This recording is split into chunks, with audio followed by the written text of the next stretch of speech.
I am Mason, 24 years old, and a recent college graduate. 2 weeks ago, I walked across the stage alongside my younger sister Amber. While we both earned our degrees, there was one major difference. Our parents paid every cent of her education, but not a single dollar of mine. Their reasoning was simple, but cutting. She deserved it, but you did not. I accepted their decision and worked my way through college. But at our graduation ceremony, something unexpected happened that changed everything. Before I tell you what happened at our graduation ceremony, let me know where you are watching from. If this sounds familiar, hit that like button and subscribe, because trust me, what happened next changed everything. Growing up in suburban Chicago, my childhood seemed normal on the surface.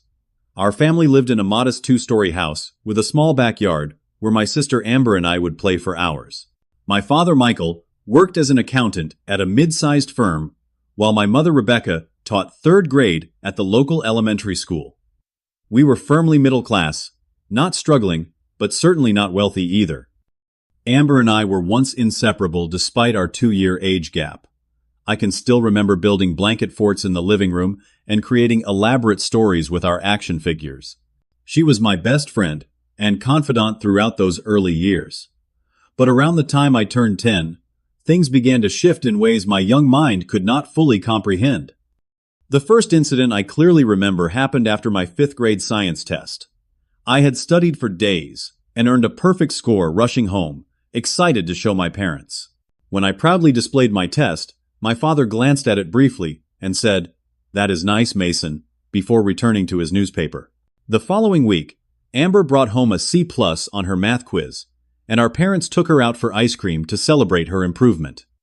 I sat in the back seat of our blue sedan confused about why my achievement had warranted barely a nod, while her average grade deserved a celebration. This pattern continued and intensified. When I won first place in the 6th grade spelling bee, my parents were notably absent, having chosen to attend Amber's soccer game instead, despite her being benched most of the season. "Your sister needs our support more than you do," my mother explained afterward. "You always do fine on your own."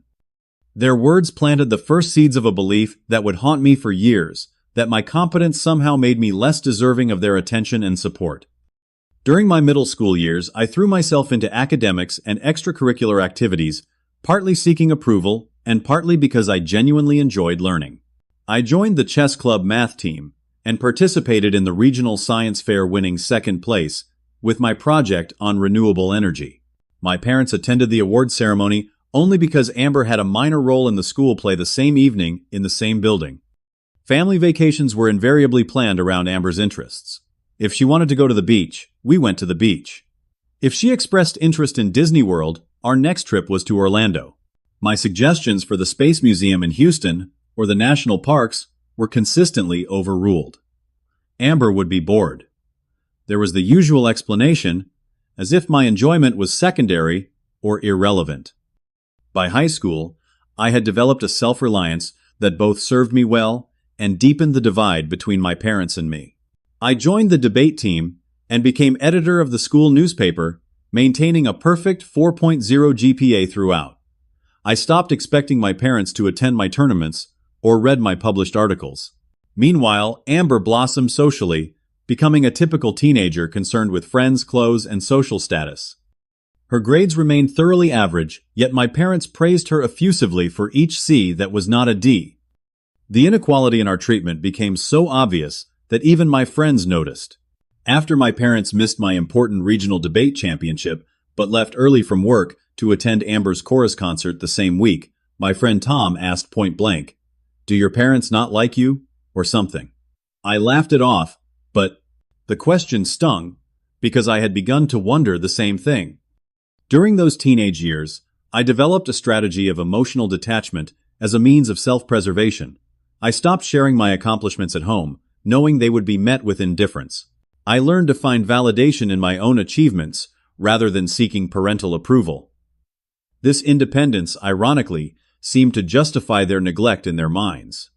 See how well Mason does without us hovering over him. I once overheard my mother tell a neighbor as if their emotional absence was somehow beneficial to my development. Throughout these years, resentment grew within me, like a slow burning fire. not primarily toward Amber, who was simply accepting the preferential treatment any child would welcome, but toward my parents for their blatant favoritism. Still, I suppressed these feelings, convincing myself that maintaining family peace was more important than confronting the inequity. As high school graduation approached, I accumulated accolades that should have made any parent proud valedictorian National Merit Finalist president of the debate club, and acceptance letters from several prestigious universities. The guidance counselor called my parents personally to congratulate them on raising such an exceptional student. They responded with polite thanks that never translated into genuine pride at home. Amber, meanwhile, graduated with a B- average and acceptance to the same prestigious university I had chosen, though with considerably lower test scores.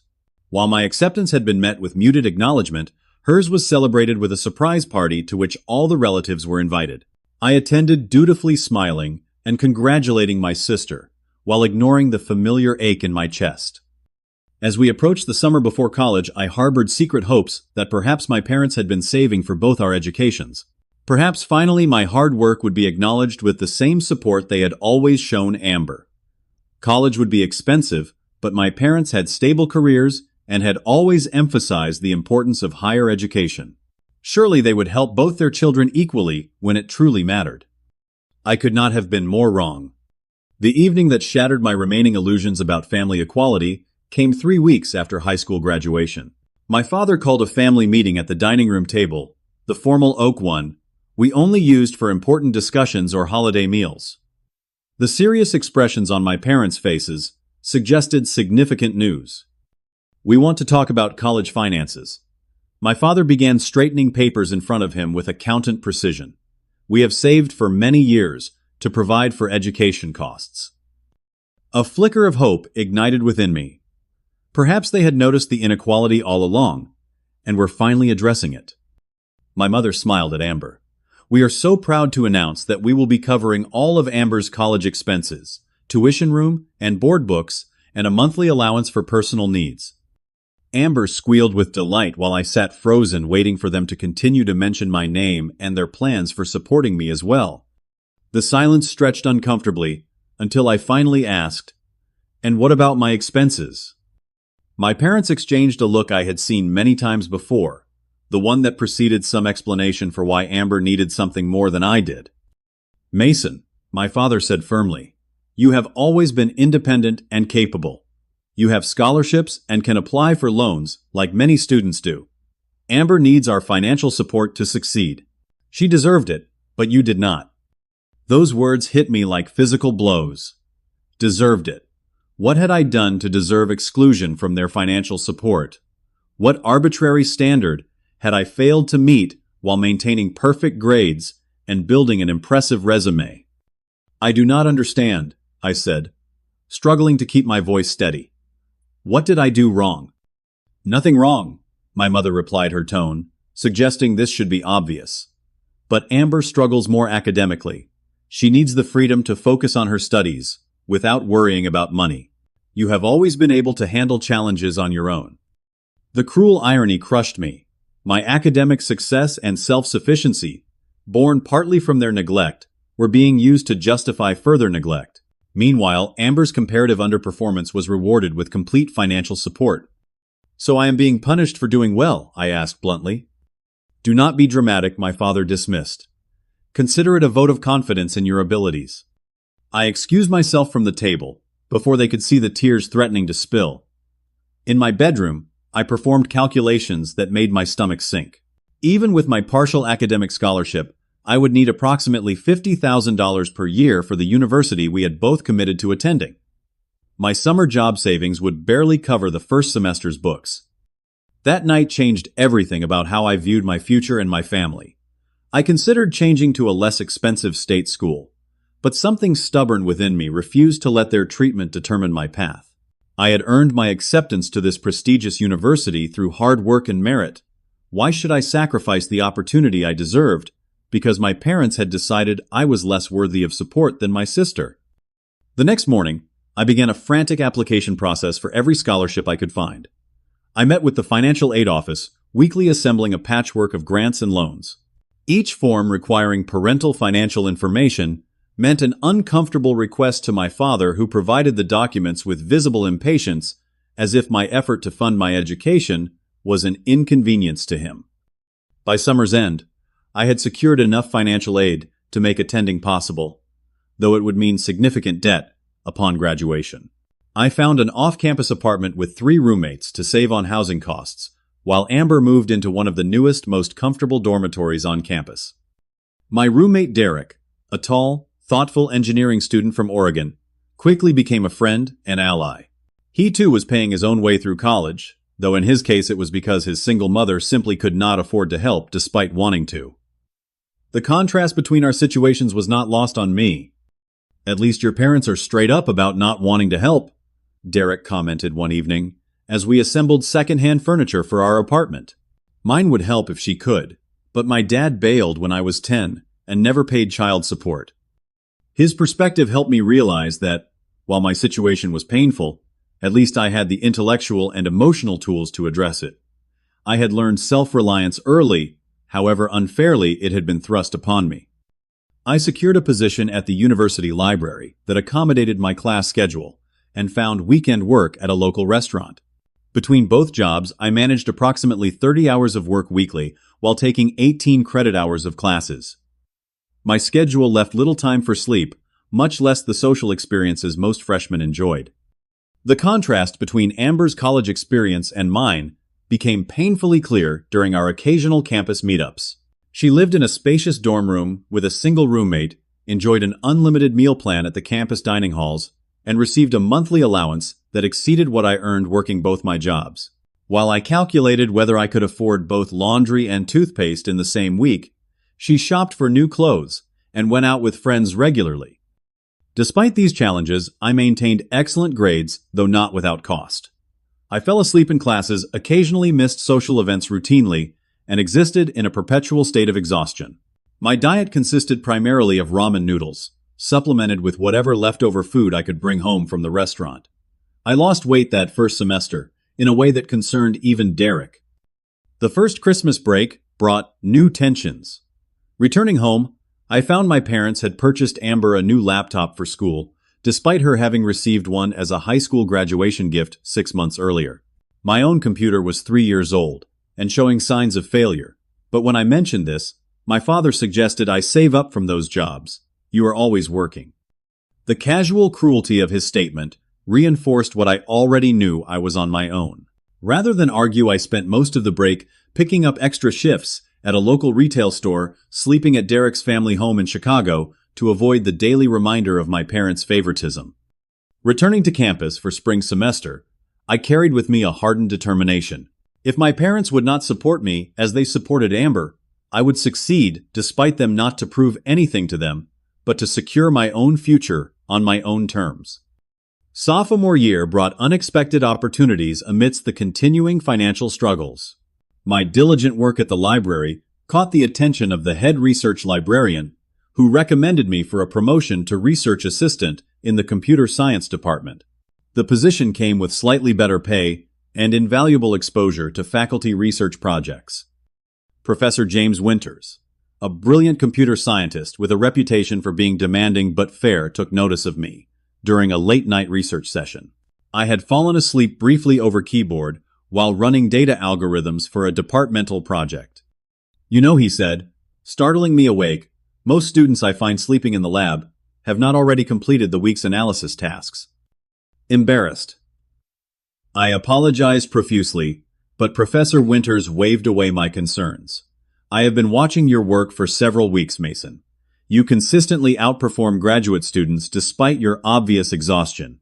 Why are you pushing yourself so hard?" Something about his genuine interest broke through my usual reticence. I explained my financial situation briefly without self-pity or blame. Professor Winters nodded thoughtfully. "I have a research grant with funding for an undergraduate assistant. The position pays better than your library job and involves work you are clearly already capable of doing. Would you be interested?" This opportunity changed the trajectory of my college experience.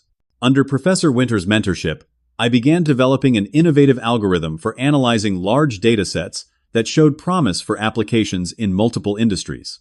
The project not only provided better income, but ignited my passion for creative problem-solving in computer science. Meanwhile, Amber's college path took several detours. She changed her major 3 times in 2 years, moving from business to communications to psychology. Each change required additional courses and extended her expected graduation timeline. When she worried about telling our parents, I reminded her that they were covering her costs regardless. "You do not understand the pressure," she complained during one of our coffee meetups. "They expect me to find the perfect career path right away." It was difficult to sympathize when I had no luxury of exploration or indecision. My path was determined by financial necessity and the opportunities I created through hard work. Every credit hour cost me real money and time, resources I could not afford to waste. The financial disparity between us continued unabated. When Amber overspent her monthly allowance, our parents simply transferred additional funds without question. When my ancient laptop finally died completely during finals week, I had to borrow money from Derek for a basic replacement, working double shifts for a month afterward to repay him. Despite these challenges, my academic and professional trajectory continued upward. The research group I worked with published a paper featuring my algorithm work with my name, included among the authors, a rare achievement for an undergraduate. Professor Winters began introducing me to industry contacts who expressed interest in my developing expertise. My friendship with Derek deepened into a brotherhood born of shared struggle.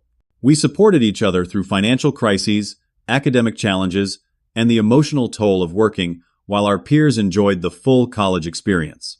Our apartment became home to a tight-knit study group that functioned as a surrogate family, celebrating small victories and providing encouragement during difficult periods.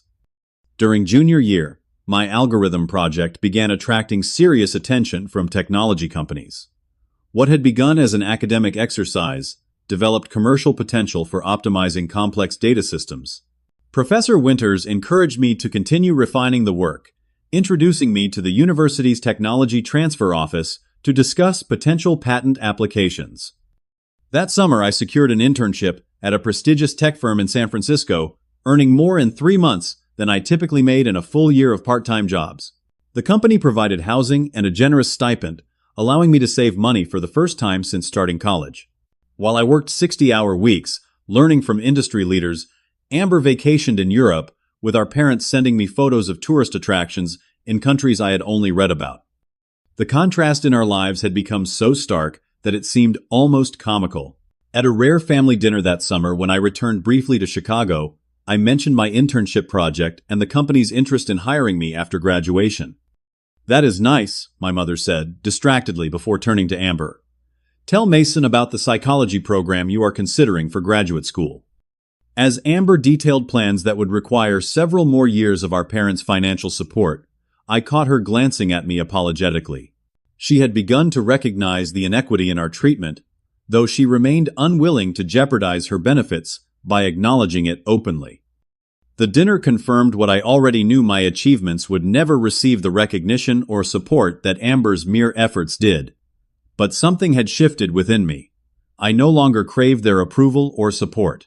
The validation I received from professors, employers, and peers held more genuine value than anything my parents could provide. Senior year approached with new clarity of purpose. I had built a network of professional contacts and mentors who recognized my potential. My resume included research publications, patent applications, and industry experience that positioned me well for post-graduation opportunities. I spoke to my parents infrequently, our conversations brief and superficial. Amber, meanwhile, began to panic about graduation and job prospects. After multiple major changes, she had finally settled on communications, but had little practical experience or professional connections. Our parents pressed her professors for assistance and advice, investing the same energy in her career planning that they had withheld from me. I learned that Amber was on track to graduate the same semester as me, despite having started a year later, only because our parents had hired tutors and academic coaches to ensure her timely completion. While I carried 21 credits my final semesters to graduate on schedule, despite my work obligations, Amber struggled with standard 15-credit course loads, even with full parental support. The inequity remained glaring, but it no longer hurt as it once had. I had built a life and future of my own making, one that would soon extend beyond the shadow of my parents' favoritism. My final year of college brought unexpected developments that transformed my algorithm project from an academic exercise into a potential business venture. During a department symposium, where I presented my latest research findings, two venture capitalists approached me with serious interest in commercializing the technology. "What you have developed has applications across multiple industries," explained Martin Chen, a partner at Blue Hill Ventures. "We would like to discuss potential seed funding to develop this into a startup." The subsequent meetings were intimidating, but exhilarating. Professor Winters accompanied me as an advisor, helping navigate the complex discussions about equity, intellectual property rights, and development timelines. The University Technology Transfer Office became involved, as they held partial rights to innovations developed using campus resources. By mid-October, we had reached a preliminary agreement that stunned me with its implications. The investors were prepared to provide $2 million in initial funding for a company built around my algorithm, with me retaining significant ownership and the university maintaining a smaller stake. Professor Winters would serve as a technical advisor with equity compensation. Simultaneously, my academic reputation had attracted recruitment efforts from major technology companies. I received interview requests from 5 industry leaders, each offering starting salaries and benefits packages that seemed unreal after years of financial struggle. Campus recruitment coordinators noted that I was receiving the most competitive offers of any student in that year's graduating class. The patent application for my algorithm progressed through preliminary approval, adding further credibility to both the startup opportunity and my job prospects. Professor Winters suggested I might defer the startup launch to gain industry experience, first advice I valued, given his own successful background in both academia and business. Throughout these professional developments, I maintained my exhausting schedule of classes, research, and part-time work. Financial necessity had become such an ingrained reality that I continued working even when my improved circumstances might have allowed some reduction in hours. The habits of frugality and self-reliance were deeply embedded after 4 years of struggle. While my path clarified and expanded, Amber's future remained uncertain. She completed her communications degree requirements with minimal distinction, her transcript showing multiple withdrawn courses and repeated classes alongside barely passing grades in her major requirements. Our parents hired specialized tutors when she struggled with her senior capstone project, ensuring she would graduate but doing little to prepare her for actual professional demands. Job recruitment events proved discouraging for her. Without internships, relevant experience, or academic achievements to highlight her interviews yielded few results.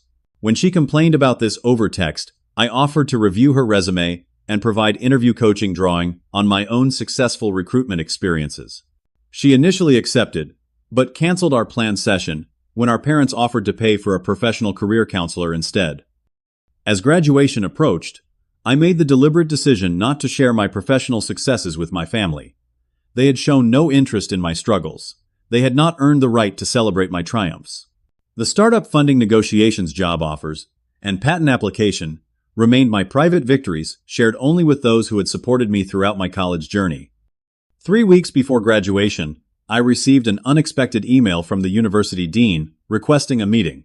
Concerned it might involve some problem with my degree completion, I arrived at the appointed time with unnecessary anxiety. Mason Dean Phillips greeted me warmly. "I have called you here with some extraordinary news. The faculty has unanimously selected you to receive the Distinguished Graduate Award for Academic Excellence and Innovation." I sat stunned, as she explained that this honor given to only one graduating student each year recognized not just academic performance, but meaningful contribution to the university's research reputation. My algorithm work, publications, and patent application had distinguished me from even other top students. The award includes a $10,000 prize and the opportunity to speak at commencement as the student representative, she continued. Normally we announce this weeks earlier, but the faculty selection committee had lengthy deliberations this year between several exceptional candidates. This recognition would mean that my parents would witness my achievements in the most public way possible, whether they valued them or not.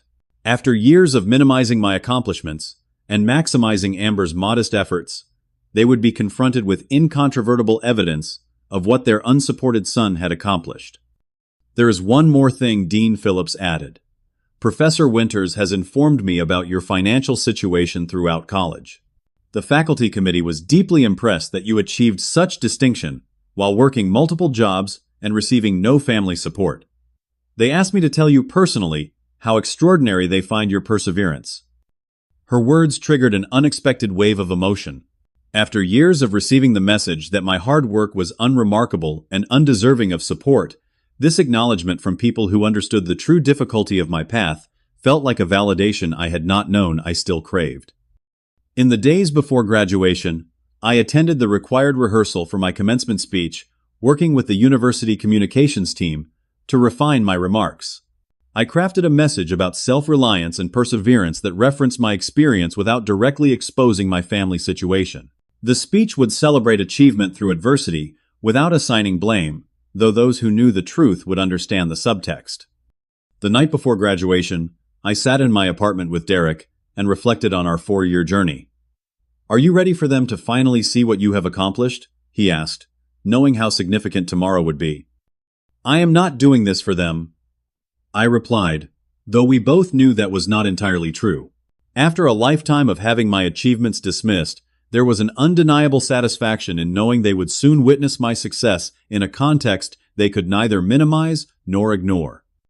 As I laid out my graduation robe and prepared for the ceremony, I felt a complex mixture of pride, vindication, and lingering sadness for the parental support I had never received. Whatever happened tomorrow, I had proven something crucial to myself. I was enough, with or without their approval or assistance. Graduation morning dawned clear and bright, the kind of perfect May day that seems designed for new beginnings. Derek and I prepared in our apartment, helping each other adjust caps and gowns, while reminiscing about our 4-year journey, from frightened broke freshmen to confident graduates with promising futures. "No matter what happens today with your family," Derek said, as we prepared to leave, "remember that you built something remarkable on your own terms." I received a text from my mother. "We are here with Amber. Meet us at the University Center fountain for photos before the ceremony." No congratulations, no acknowledgement of the significance of the day, just logistical information as if we were coordinating for a routine family errand. The meeting in the courtyard was predictably awkward. My parents fussed over Amber's graduation cap, which she had decorated elaborately with rhinestones and inspirational quotes. My father had brought an expensive camera and directed a series of photos of Amber from multiple angles before briefly acknowledging my presence. "Mason, step in for one family picture," he instructed his tone, suggesting he was checking off a required task rather than celebrating a milestone. "Your sister is so excited." My mother gushed, straightening Amber's Honor Society stole an accessory granted to anyone maintaining above a 3.0 GPA. The irony that I wore 3 academic honor cords and a Phi Beta Kappa key that she did not even notice was not lost on me. "We have reserved a table at Charleston's for a celebration lunch after the ceremony," my father informed me. "Your grandparents and Aunt Susan will be joining us." I nodded noncommittally, knowing that my post-graduation plans would likely change once the ceremony revealed what they did not yet know. As we prepared to line up for the procession, Amber squeezed my hand. "Good luck today," she whispered, a comment that might have seemed ordinary if not for the knowing look in her eyes. Later I would learn that she had seen my name in the program as the student commencement speaker, but had kept this information from our parents at my previous request. The graduation ceremony began with the traditional pomp of academic processions and administrative speeches. I sat in my designated place near the stage, rather than with the general graduates, a special location reserved for those with roles in the ceremony. From my seat, I could see my parents and extended family in the audience, my father checking his watch repeatedly as the university president welcomed the assembled guests. Each year, President Harrington announced after his opening remarks, "The university recognizes one graduating student who exemplifies extraordinary academic achievement and contribution to our community. This year's Distinguished Graduate Award goes to a young man whose innovative research has already generated a patent application and significant industry attention." My heart raced as he continued. "This student maintained a perfect 4.0 GPA while working multiple jobs throughout his college career. He authored 3 published research papers as an undergraduate, a truly exceptional accomplishment.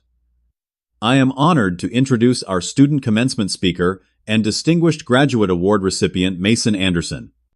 As I rose and walked to the podium amid enthusiastic applause, I caught a glimpse of my parents' faces. They had gone visibly pale, exchanging confused glances, as nearby families turned to congratulate them for an achievement they had not known about.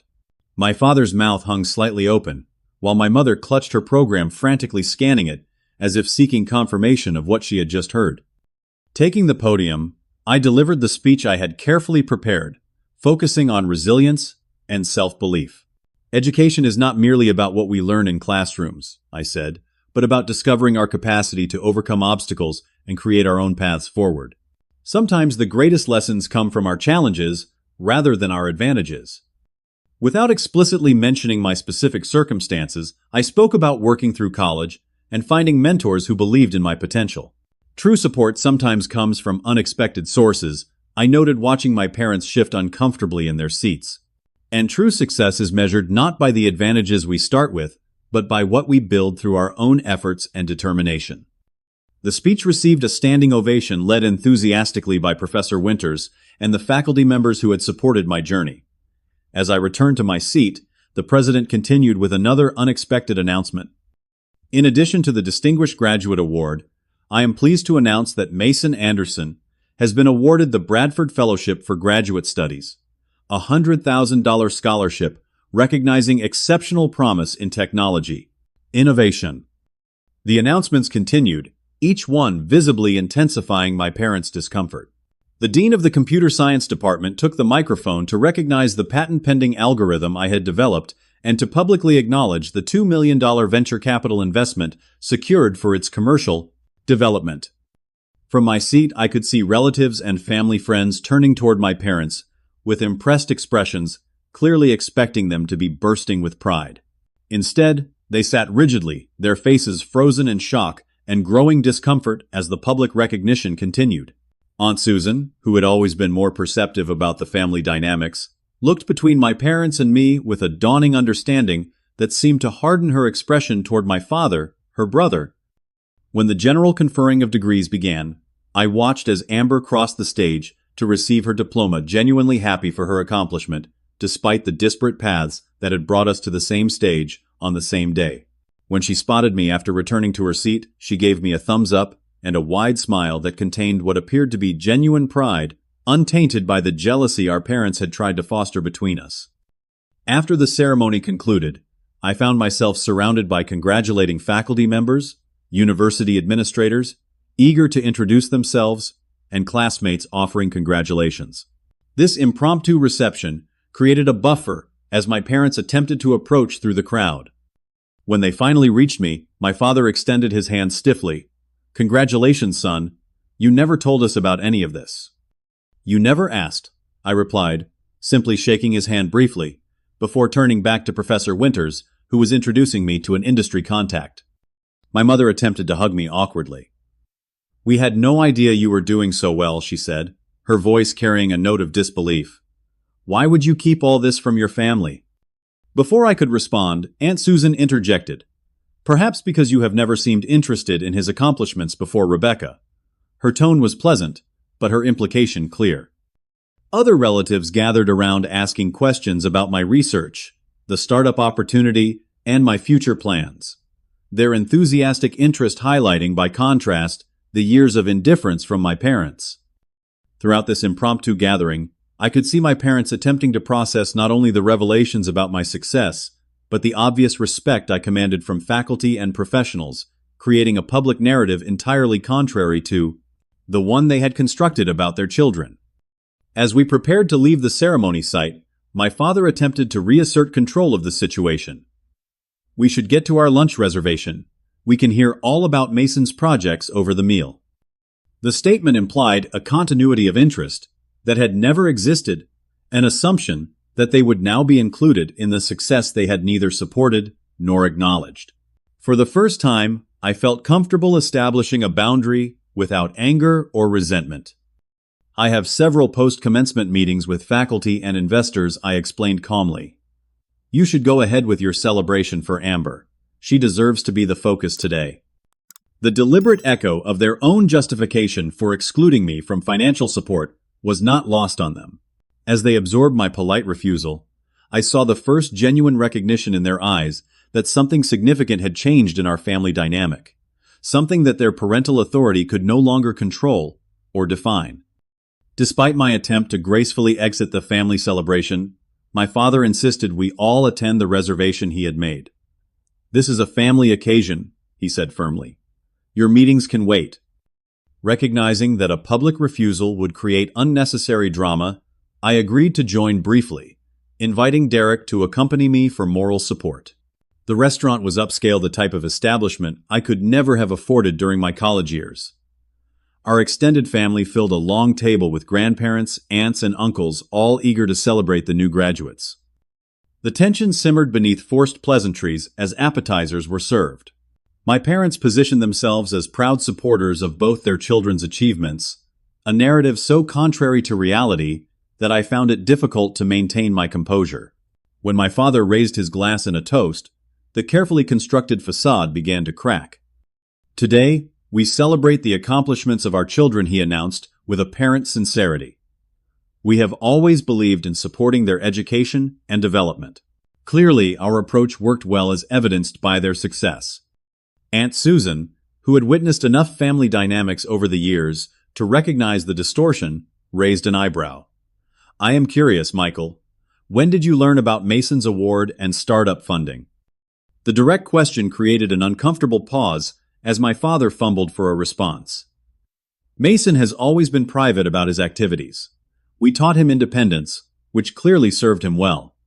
"Independence," I repeated quietly. The table fell silent as I continued. "Is that what you call refusing to contribute to my education while paying for every aspect of Amber's?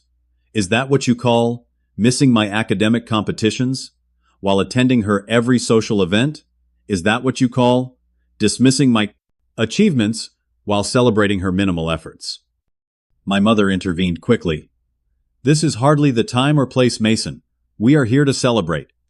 "When would be the appropriate time?" I asked, maintaining a calm tone that belied the years of suppressed feelings behind my words. "When you told me I did not deserve the same support as my sister? When I worked 30 hours weekly, while maintaining a full course load? When I fell asleep in classes because I was exhausted from trying to pay tuition? You could have helped with, but chose not to." The table had gone completely silent. My grandfather, a man of few words but strong principles, fixed my father with a disappointed stare. "Is this true, Michael? You paid for one child's education, but not the other." "Mason had scholarships," my father began defensively. "Amber needed more support." "I had a partial academic scholarship," I clarified. "It covered approximately 30% of tuition. I worked multiple jobs and took out loans for the rest, plus living expenses." Aunt Susan shook her head. "I always noticed the difference in how you treated them, but I never imagined it extended to something as fundamental as educational support." Amber, who had remained quiet during this exchange, surprisingly spoke up. "They did treat us differently. Mason would get straight A's, and they would barely notice. I would get a C+, and they would take me out to celebrate." The confirmation from Amber herself seemed to affect my parents more than anything I could have said. They had perhaps convinced themselves that the favoritism existed only in my perception, not as an objective reality that even their favored child recognized. My father attempted to regain control of the narrative. "We made decisions based on what we thought each child needed. Mason was always more capable and independent." "I became independent because I had to," I replied. "Not because it was my nature, but because you gave me no other option. Do you know how many nights I went hungry because I had to choose between food and textbooks? Do you know I lived on ramen for months at a time, while Amber received a monthly allowance larger than what I earned working 2 jobs? I proceeded to list specific instances of favoritism throughout our childhood and teenage years, not with anger, but with the clarity of someone presenting evidence. The detailed accounting left little room for denial or justification. When I mentioned the multiple full scholarship offers I had received that my parents had ignored or dismissed in high school, my grandfather slammed his hand on the table. "Enough," he said, firmly addressing my father. I did not raise you to show such favoritism between your children. I am deeply disappointed in the values you have demonstrated." The weight of this judgment from his own father seemed to deflate my father's defensiveness. For perhaps the first time he appeared to recognize the reality of his behavior not as justified parenting decisions, but as fundamental unfairness. When the uncomfortable meal finally concluded, I declined to participate in the family photos my mother tried to organize. "I think we have had enough pretense for one day," I said quietly. "I would prefer to celebrate with the people who actually supported me during these years." Instead of joining the continued family celebration, I left with Derek to meet Professor Winters and several colleagues at a different restaurant. The contrast between the strained family lunch and the genuine warmth of this gathering of mentors and friends highlighted the family I had chosen versus the one I had been born into. Later that evening, Amber called, her voice thick with emotion. "I am so sorry, Mason. I never realized how unfair it all was until today. I should have said something sooner." "It was not your responsibility," I assured her. "You did not create the situation." "But I benefited from it," she replied, "and I never questioned it or stood up for you. That makes me part of the problem." Her acknowledgement offered a path toward a different kind of sibling relationship, one based on mutual respect rather than the competition our parents had fostered. Over the next few days, I received messages from extended family members expressing support and in some cases apologizing for not recognizing or addressing the situation sooner. My father sent several texts that began defensively but gradually shifted towards something resembling recognition, if not quite remorse. His eventual email attempted to explain their reasoning. "We always saw you as the strong one who would succeed regardless of circumstances. Amber seemed more fragile, more in need of support. We never intended to make you feel less valued." I did not respond immediately, needing time to process whether his explanation represented genuine reflection or merely another justification. The difference mattered to me as I considered what boundaries to establish going forward. As I packed for my move to Seattle to begin my new job, I realized that graduation had marked not just an academic conclusion, but the end of a family dynamic I had endured for decades. Whatever relationship we might have in the future would need to be built on new terms with recognition of past inequities and respect for my autonomy. For the first time, I felt truly free to define my own worth, independent of the comparative value my parents had assigned. This perhaps was the most valuable education I had received in my college years. The summer after graduation passed in a whirlwind of transition. I moved to Seattle to begin my position at the technology company while simultaneously working remotely with the venture capital team to develop the startup based on my algorithm. The dual commitments left little time for dwelling on family matters, which felt like a healthy distance after the emotional intensity of graduation. My apartment in Seattle became my first truly independent space, free from the financial constraints that had defined my college housing. Still, the habits of frugality remained ingrained. I furnished the place, simply invested in a quality mattress for the sleep I had been deprived of for years, and established a savings account with my first professional paychecks. Noticeably absent from my new home were family photographs. I displayed instead a single framed picture of my graduation day, showing me with Professor Winters, Derek, and our research team, the people who had genuinely supported my journey. This chosen family had proven more reliable than my biological one. The physical distance from Chicago created emotional space to process the graduation confrontation and its aftermath. While immersed in my new professional life, I experienced unexpected waves of grief for the parental relationship I had never had, and now understood I likely never would. Acknowledging this loss felt necessary before I could move forward authentically. 2 months after I had settled in Seattle, Amber surprised me with a visit. She had secured an entry-level position at a marketing firm in Portland, close enough for weekend trips. Without our parents mediating our relationship, we began developing a more honest connection. "I never realized how much they shaped how I saw you," she admitted during a hike in the nearby mountains. "They always presented you as so capable that you did not need anything, while convincing me I needed everything. It distorted both our perceptions." Her insight showed a self-awareness I had not expected, suggesting she too was evolving beyond the family dynamics that had defined our childhood. "Are you speaking to them?" she asked carefully, as we reached a scenic viewpoint overlooking the valley. "Minimally," I replied. They send messages. I respond when I feel capable of engaging without resentment, which is not often yet. She nodded understanding. They are struggling to accept the new reality. Dad especially keeps trying to take credit for your success, telling relatives that his tough approach made you more resilient. The information might once have angered me, but now it merely confirmed the wisdom of maintaining distance. He can tell himself whatever narrative helps him sleep at night. I know the truth, and increasingly so does everyone else.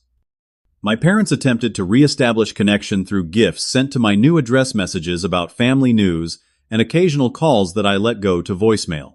Each contact felt like an attempt to resume our relationship without addressing its fundamental brokenness. I recognized that true healing would require more than pretending the past had not happened. 6 months into my new life, I began working with a therapist to process the complex emotions surrounding my family history. Dr. Marshall specialized in adult children of emotionally neglectful parents, helping me understand that my experience had a name and recognizable patterns. What you described is a common form of favoritism called golden child, scapegoat, dynamics, she explained during one session. Your achievements were minimized because they did not fit the family narrative that positioned your sister as the special one, needing extra support, and you as self-sufficient. These insights helped me contextualize my experiences, not as personal failings that had made me unworthy of support, but as part of dysfunctional family patterns that predated me. This perspective allowed me to release some of the residual shame I had carried since childhood. Professional success continued to validate the path I had forged independently. The startup development progressed from concept to initial product, with industry partners expressing interest in early implementation. My role at the technology company earned me a performance bonus after just 9 months, with mentors suggesting a promotion track that exceeded normal timelines. Approaching the 1-year anniversary of graduation, I received an email from my parents requesting an in-person meeting during their planned visit to Seattle for a conference. The message acknowledged for the first time that they had things to apologize for and wanted to begin healing our relationship. Dr. Marshall helped me consider this request carefully. What would a productive conversation look like for you? What boundaries would you need to maintain? And most importantly, are you ready to engage without expectation of the perfect apology or complete understanding? After thoughtful consideration, I agreed to meet them at a neutral location, a coffee shop near my office, rather than inviting them into my personal space. I prepared mentally for the conversation, identifying what I needed to express and what boundaries I would maintain, regardless of their response. The meeting began awkwardly, my parents visibly uncertain of their standing with me. My mother attempted small talk about the Seattle weather while my father commented on the city's technology industry growth. I allowed the superficial conversation briefly before steering us toward the stated purpose of their visit. You mentioned wanting to apologize, I said directly. I am here to listen. The directness seemed to catch them off guard, but my father recovered first. We have done a lot of thinking since your graduation. Some things your grandfather and Aunt Susan said afterward made us reflect on how we treated you and Amber differently over the years. We never intended to hurt you, my mother added quickly. We thought we were doing what was best for both of you based on your different personalities and needs. I remained silent, waiting for more substantive acknowledgement than these generalizations. My father continued with unexpected vulnerability. The truth is, Mason, we found you intimidating from an early age. Your intelligence and capability made us feel unnecessary in ways that triggered our own insecurities. Amber's struggles made her need us in ways that felt validating to our parenting. This insight, while painful to hear, rang true in a way their previous justifications had not. So you punished me for not being needy enough, I summarized. We did, my mother acknowledged, tears forming. We now see that withholding support from you while giving everything to Amber was deeply unfair and hurtful. Your graduation day forced us to confront what we had done, especially seeing how many others recognized your extraordinary achievements while we had minimized them. The acknowledgement felt significant, yet incomplete. And the financial inequity, the college funding decision. My father looked genuinely regretful. That was the most inexcusable decision. We justified it to ourselves with the same distorted thinking. We have asked ourselves repeatedly how we could have been so blind to the unfairness. I cannot adequately explain it except to say that flawed patterns of thinking become self-reinforcing over time. This conversation represented more accountability than they had ever demonstrated previously. While it could not erase the past, it suggested capacity for growth that I had not been certain they possessed. I appreciate your acknowledgement, I said carefully. I want to be clear about something going forward.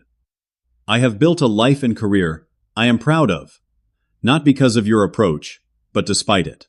Any future relationship between us will need to be based on mutual respect as adults, not on attempting to recreate a parent-child dynamic that never properly existed.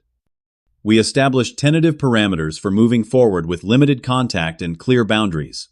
I made no promises about forgiveness or reconciliation, only a willingness to keep communication open as we all continued to process the past and establish healthier patterns. As I approach the second anniversary of that pivotal graduation day, I find myself reflecting on the journey with increasing perspective. The professional success continues with my algorithm now implemented in systems across multiple industries and the startup approaching a significant second round of funding. I have begun graduate studies while maintaining my career trajectory, expanding my expertise and network. My relationship with Amber has developed into a genuine friendship between equals free from the comparative framework our parents established. She has found her own path in marketing, discovering aptitudes and interests that were overlooked in our family's narrow view of success and capability. With my parents, progress comes in small increments. Some conversations remain difficult, old patterns occasionally resurface, but the acknowledgement of past wrongs provides a foundation for more honest interaction. I maintain careful boundaries while remaining open to continued evolution in our relationship. The most profound change, however, has occurred within me.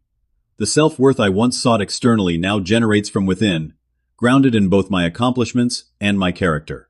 I recognize that my value was never determined by my parents' assessment, just as my success was not dependent on their support. If my story offers any wisdom, it is this. Sometimes the greatest gift is discovering your own strength through adversity. The path others create for you may be limited by their own fears and perceptions. The path you forge yourself, though, harder, leads to truer destinations. Your worth is inherent, not comparative. Your potential belongs to you alone, to realize. And sometimes the family that truly supports you is the one you build through shared values and genuine connection, not merely shared genetics. Have you ever experienced favoritism in your family? How did you handle it? And what did you learn from the experience? Share your story in the comments below. If this resonated with you, please like and subscribe for more real-life journeys of overcoming adversity. Remember to share this with someone who might need to hear that their worth is not determined by others' recognition. Thank you for listening to my story. And remember, sometimes the most powerful growth happens when we have to create our own support system.